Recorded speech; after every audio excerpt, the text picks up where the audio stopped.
For nothing. That, of course, is the Democratic mantra.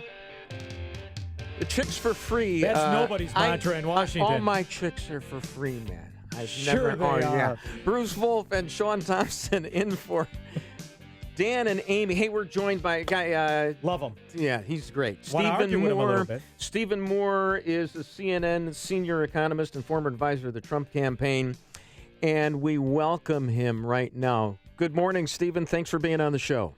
Hi, guys. Good morning. By the way, money for nothing and chicks for free. That's my motto. That's my life motto, baby. I know. Hey, fellow NU grad. You know, Stephen and I both went to NU.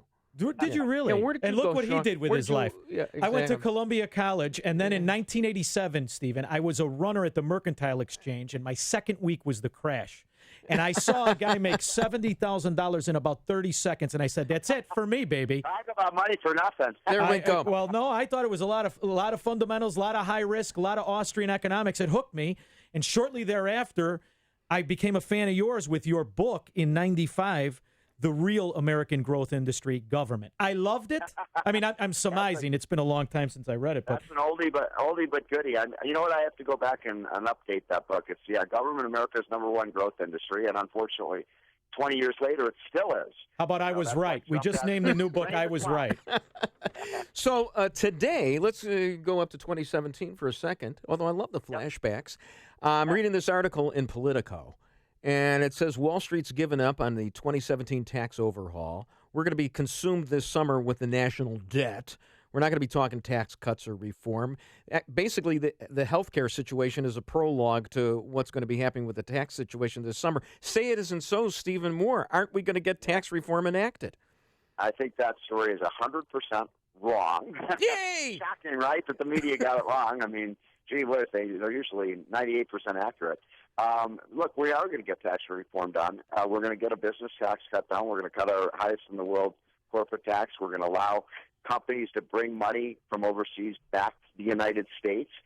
Sorry, by the way, guys, I have a frog in my throat this morning. I'm getting over a cold. But, we're going to allow – there's a great story in the Wall Street Journal the other day. Apple CEO, what's his name, Tim Cook, says that they have $270 billion overseas. They want to bring it back to the United States. If they say if Trump does his 10% repatriation tax, they'll bring $270 billion back to the United States. It'll be invested here for jobs and higher wages and new factories and dividend payments to the shareholders. And we get $27 billion tax revenue out of it. I mean, it's a total win-win. And that's just one company. Imagine around the entire country, companies like Microsoft, companies like Boeing, companies like General Electric. We estimate $2 trillion could be brought into the United States from abroad. That's a huge stimulus to the U.S. economy, a real stimulus. Well, Stephen, imagine if we had a fair tax, or if we had a flat tax anyway, the money that would never have left. You almost can't calculate it. So I'm against the progressive tax system, as I know you are, and all Austrian economists are. And You know who I had dinner with yesterday? Who? The godfather of the flat tax, Steve Forbes.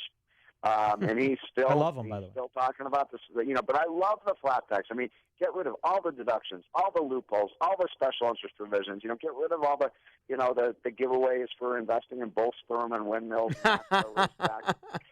So I don't want to. all that stuff. I had bull sperm futures, years ago.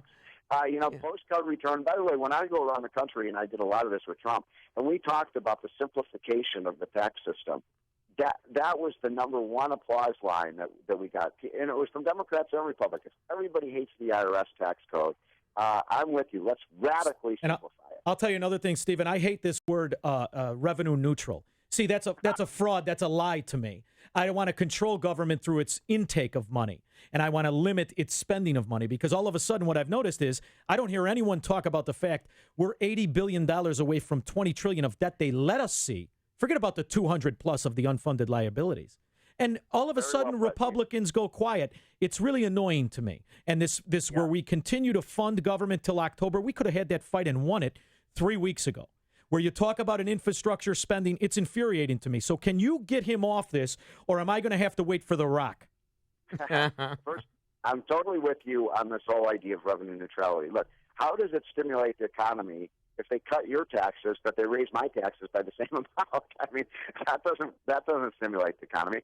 My old friend Bob Novak, who I think got his start in Chicago at the Chicago Sun-Times many moons ago, the late great Bob Novak used to say, the only reason God put Republicans on this earth is to cut taxes. So, they ought to get going on this. It should not be revenue neutral. They should sell it to the American people as a tax cut. We haven't had one of those in something like 15 years in Washington.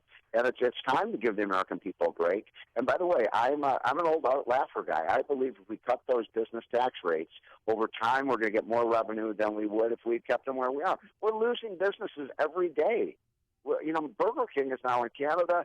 Pfizer, one of our great drug companies, wants to move to Ireland. It's every day there's a new company that's moving out of the United States because they can pay lower taxes. I hate to be the land of the free. I hate to say this, Stephen, but isn't when you talk about Art Laffer, and he's always fun to talk to, in the animal spirits, and you cut taxes and you're going to generate the revenue. But isn't that like one of our myths, the conservative myth, that you're going to wind up getting more revenue if you cut taxes? You got to cut spending too. Okay, I'm going to recommend to you guys a book. Okay, write this down. Are you ready? All right.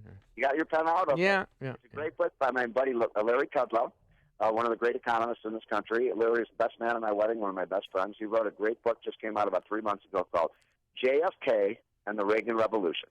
Okay, JFK and the Reagan Revolution. Mm-hmm. And he shows in that book that both the JFK tax cuts in the 1960s and the Reagan tax cuts in the 1980s paid for themselves because we had so much economic growth.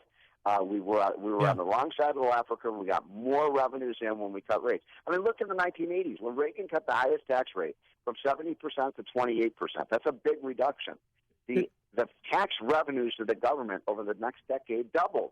So I do believe there's a Laffer curve. I do believe we're on the wrong side of the Laffer curve on the business taxes. If we bring look, it's very simple. I'm going to do one little math exercise for you guys this morning. What is 35% of zero? Come on. I was hoping there would be no math. He's a lawyer. He's going to give an answer for you. 35% of zero is zero. Yeah, 15% of something is something. You get more, 15% of Look, I remember when 35% Charlie Gibson asked Obama about cutting the capital gains and saying that it would generate more revenue, and Obama said, I don't care, I just want fairness, which makes no sense whatsoever. Well, history... That's exactly what they mean about health care. They want to have fair health care so everybody gets crappy health care, and that's their idea of a fair health care system. Well, Stephen, history obviously proves you right. Milton Friedman, the Chicago 8, proved you right in Chile. Margaret Thatcher proves you right. Here's my problem with it. This health care bill, I think, is toilet paper. I think it's an Obamacare rehab. Because what I've noticed is Democrats want to socially engineer, and they want to spread socialism through tax increases. Here's the problem. Republicans want to do it through debt. Where does the money where they subsidize me for these ridiculous health care costs, where does that come from under the Republican bill? Well, it's a great point. I mean, we're at a crossroads in America right now. We are either going to have a free enterprise system in health care, or we're going to have, some of the honest liberals will admit this, they want a government-run system. I mean, at least, Bernie Sanders is honest. He wants the government to run our health care system. Now, when I debate some of these liberals who want a government-run healthcare system, I say, you know what? We actually do have a government-run healthcare system in America. We don't have to imagine what it would look like. We have one. You know what that is? Yeah, it's VA. The Veterans Administration healthcare system. And look, people are dying in the hospitals. It's the worst healthcare system in the world, and we want to make that available for everybody? I mean, but the point I just made, they believe a just system is where everybody has equally crappy health care. Right. Well, it's envy, and that's the Democratic liberal mantra. We thank you so much for joining us, Stephen. Appreciate it. Have a great day, guys. You too. Yeah. Stephen Moore, CNN senior economist, former advisor to the Trump campaign. It's news, opinion, insight.